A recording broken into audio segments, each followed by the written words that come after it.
Stop what you're doing. If your rent just jumped or you think it's going up again, you're not alone. Watch this. I don't know about anybody else, but for 2025, I'm locking in on my apartment, okay? I'm not going nowhere. I'm staying home. I'm tired of paying these high prices rent. I'm over it. I'm locking in my place. That's it.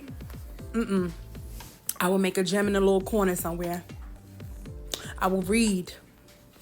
I will watch me 1,000 movies before I continue to go outside. There's nothing outside for me. I'm tired of paying rent. I'm over it. Then they got the nerve to go up 4% every year. Like how? Why? Yeah, I might be renting for the rest of my life. I ain't lying. I ain't got the 20%. I don't know how y'all got the 20%. I ain't got the 20%. Then on top of that, $300K ain't even getting you a nice crib. I'm not asking to stay in Beverly Hills. I just want to stay in a nice place, like the suburbs, a safe place. $300K is not getting you that. $300K is getting you either a shack in the hood or a 2-hour commute to work from the boonies. The boonies or the hood, pick your poison. Then let's just say I had the 20%. I got the crib I wanted. I'm in the suburbs. Who has the closing cost? Who has housing maintenance if something goes wrong? We're talking about dropping unlimited money already on a crib. Now I'm in here and you telling me I can't just call maintenance and they come fix it for free? I got to pay for my washing machine when it breaks. If plumbing screw up, I got to pay for that. All these housing expenses, bro, on top of my bills already. How? Where is this big boy money coming from? I'm not understanding. I ain't even think about the part of, you know how much it costs, how much you have to put down just for your mortgage to be under 2 bands? Where's this money coming from? But when I see people with cribs like around my age, first home, second home, you got it, big dog. You got it. We live in 2 different worlds, bro. You got it. Property taxes? Living in America right now feels like a punishment. You wake up already behind, you go to work just to stay broke, and you watch the cost of everything rise while your paycheck doesn't move an inch. Groceries are a luxury. Rent is robbery. Healthcare is a joke. And somehow we're the ones blamed for not budgeting better. People are working 2-3 jobs and still choosing between food or gas. Families are crammed into apartments because buying a house became a fantasy. You can't afford to get sick. You can't afford to rest. You can't afford to exist. But they keep telling us the economy's strong. Strong for who? Because it sure as hell isn't the people doing the work. We're out here treading water while billionaires build rockets, politicians trade stocks, and corporations raise prices just because they can. We were promised opportunity. We got survival. And what makes this worse is watching people blame themselves. Like somehow you failed because you can't afford a 1-bedroom anymore. Like you didn't do enough when the truth is the math just stopped adding up years ago. They told us to work harder, but never told us they'd change the finish line. This isn't a country full of lazy people. It's a country full of exhausted ones. Simple as that. So these are just a few of the thousands of videos and stories from all around the country where people are actually feeling squeezed. More renters are feeling squeezed more than ever, and it's not stopping. So here's what's happening. The national average rent is projected to rise between 6 and 8% next year and continue to rise, turning America into a renter's nation. On average, the average rent nationally is about $2,300. Here in New Jersey, the average rent is about $2,900. Just think about that. $2,900 a month for rent for a property that you do not own, that you do not build equity in, but you're paying every single month. $2,900. That's just going out the door. Nationally, $2,300 a month is $27,000 a year that you can actually be putting towards a down payment on a house. And the reason why rents are continuing to get worse is because the housing supply. There's a shortage of property still all over the country. Also, the interest rates. Even though they're dropping the interest rates, the uncertainty is driving more people to actually stay on the sidelines. So buyers are actually going to qualify. They're looking at the entire picture. They're looking at not only the down payment, they're looking at the closing costs, they're looking at the maintenance of the property. And a lot of people are uncertain and they're not sure if they're going to have their job tomorrow. So as a result, everybody gets caught in the rent trap. They feel trapped because they can't leave. They want to leave. They want to stop renting. They want to own a home, but they feel trapped. If they try to buy a home, it's too daunting of a process. And on the other hand, the rents continue to go up. So I'm going to share with you 3 powerful steps to lower your rent, protect your future, and grow your family finances. But before we get started, I want to give a shout out to today's sponsors, 888fairoffer.com. So if you're looking to sell your house or rent your house for the best fair offer for you, you can reach out to them at 888fairoffer.com. So there are 3 things you can do right now to turn this pressure into your advantage while others continue to pay and waiting and hoping for somebody to rescue them. Number 1, understand that continuing to rent without any plan or making any move is going to be a vicious cycle that's going to lead you nowhere in the next few years, because as we see, the rent is going to continue to go up. So every single year you're going to be paying more and more and tightening more and more, and it's just going to be more pressure, more stress, and more duress for your family, and no future in just renting. So what do you need to do? You need to start to look for rent-to-own homes. So as you see in this video where he's talking about the steps of what it takes to be able to buy a home and how you need to actually have 20% down. And as I've shared here many times on my channel, you want to be able to put down 20% on the property if you can, to avoid things like PMI. However, there are new programs that you can actually utilize when buying a house. You can actually put down as little as 3% without having PMI. But as you can see, all the details that go into buying a house, from the closing costs, from the reserves that the bank wants you to have, and also making sure that you actually are able to maintain the house after you buy it, is a daunting process overall. But the biggest thing is the pricing. The problem here is that the closer you are to major cities, the higher the prices, and the prices are just too high. They're just too far up. Even if the interest rates continue to go down, if the price of the properties continue to remain as high as they are, it's not doable. And that's why a lot of buyers are actually making videos like these where they want to buy a house, they want to get out of the rent trap, but they're stuck. They actually feel like when they go to try to make that move, they try to get pre-qualified, they can't make that move, because when they give them the list of everything that they need, not only from their credit score, but also what's required, they don't have that physical money in the bank. I have so many people that we've worked with as realtors here in New Jersey, where in some cases we have some clients that are just waiting because they actually have to build up their reserves. They have the down payment, they don't have everything else to be able to buy the house. And as a good agent, I'm not going to advise them to go into a property where they're going to end up in foreclosure. So this is actually a real thing. What he said in this video is very true, that you really need to factor in everything. It's not just having 3.5% down and then here's your keys, you're moving to the house.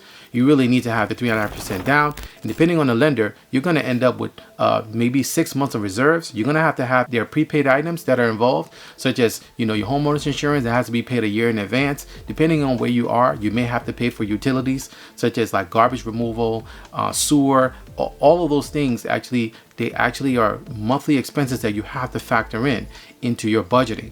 So buying a house is not for the weak. You need to be guided properly, but you want to make sure you're buying correctly. So because of all of this, the best option for you is to actually get out of the rent trap. And the only way you can do that is by finding a house that is a rent to own. This is something that I've been talking about for many years. This is the secret key. There's a way that you can actually structure it where you're actually going into a property that's affordable. That's a win for you as well as the landlord, and that you can actually purchase and exercise your option to buy the house 2 to 3 years down the line. We've taught about this here for many, many years and saw what was coming before, saw this as far as 5 years ago, and where we are right now. Rent to own is going to be the key for you, because it's going to position you in a way where you can actually go from being a renter to an owner with a guarantee. And as I've shared many times, there's a lease option and also a lease purchase. You can do either one of those. We have contracts. We show you actually how to go through and navigate the entire process. But the most important thing is choosing and finding out what location you want to be in to start to find and look for your rent to own home. But the bottom line is, continuing to rent without having a plan, you're just going to be existing. It doesn't matter how much money you make. America is being split into two sides: choice and affordability. Those who are actually renting either have choice to rent, and those who are renting either are renting because of affordability. As I've shared, both I feel are in a rent trap, because ultimately at the end of the day, you don't have a say. Every year your rent continues to go up 4 to 6%. We're turning into a renter nation. But aside from turning into a renter nation, doesn't matter how much money you make, because that money continues to go out the window. So you're making more money, but you can't hold that money, and you're only as good as what you retain and what you save and what you keep, because that's all you have to show. So like he said in this video, it doesn't matter whether you save 10% of your income or whether you cut back on spending. The issue is is just too high and too expensive to continue to rent. The second step to turn this pressure to your advantage is to get your family finances together and start to make a plan of how you guys are actually not only going to survive, but you're also going to thrive. This is the key. This is not new. What's happening now has happened before, and I can tell you from being in down markets of 2007, 2008, seeing a crash, coming back from the crash, having peaks and also valleys, the number one key to navigating all of this is to get yourself in order and actually have a unity plan. This is what we're doing with our families and those who we're helping with rent to own in order to be able to beat all of this, where they're actually moving into houses with backyards, they have driveways, good school systems, good neighborhoods, and they're not feeling the strain because we've actually unified the family and have their family finances together. I've talked about our 3-in-1 budget spreadsheet where you actually start to actually organize your finances, see where the money is going. When you get paid, make sure that money is assigned to a specific place. But most importantly, stop bleeding out money and losing money. By you actually consolidating and putting your family finances together, you're going to be able to start to have life be more affordable and have that weight lift off of you, because there's power in unity. There's power in actually coming together, organizing your personal finances as well as your family finances and matching that with finding affordable homes. So we specialize in finding people affordable homes, and this is one of the key things that we've used to be able to help many people get into not only changing their circumstances from being in the rent trap, but also moving towards where they can actually start to prepare for home ownership, having a plan that they will be able to execute on in 2 to 3 years to go from just renting to actually owning. So like she talked about staying indoors and not going out and spending anything whatsoever, that is actually a good thing because, like I said many times, the middle class tends to consume.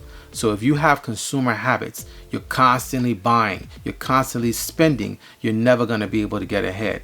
So even though this is a bad circumstance, and like what she's talking about, the strain of having a high rent has forced her to do this, in a way, is actually a good thing, because ultimately, when you can actually start to be a better steward, that's one of the key things that made Joseph so powerful. If you read in Genesis, where he actually had the dream, he conveyed this dream to Pharaoh and told Pharaoh that the answer is not in me, but my God will give you an answer of peace. So Pharaoh then made Joseph number 2 in Egypt.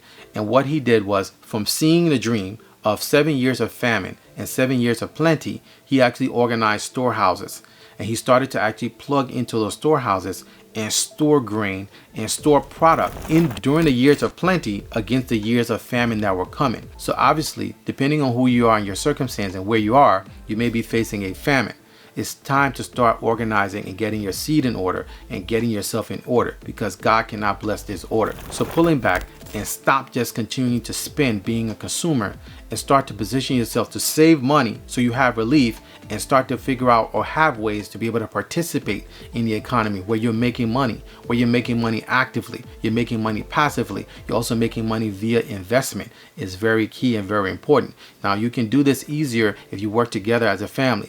So many families that I see do not work together, and that I look at them sometimes and like, wow, I can see how this will work. I can see how you guys can come out, but you have to work together and you have to have a plan to be able to execute and do this. So this organizing your personal finance, organizing your family finance, having your money allocated and organized is very key in order to be able to start to grow, in order to be able to escape the rent trap. There is one guarantee though, rents are going to continue to go up. So you need to make a shift now so that you can position your family to be able to be on the side of being in the ownership position and not just renting. So the third step you want to take to escape the rent trap is to attend our free webinar. I've done a free webinar that's 100% absolutely free. You can actually watch this webinar by clicking the link below. You don't even need to put your email address in.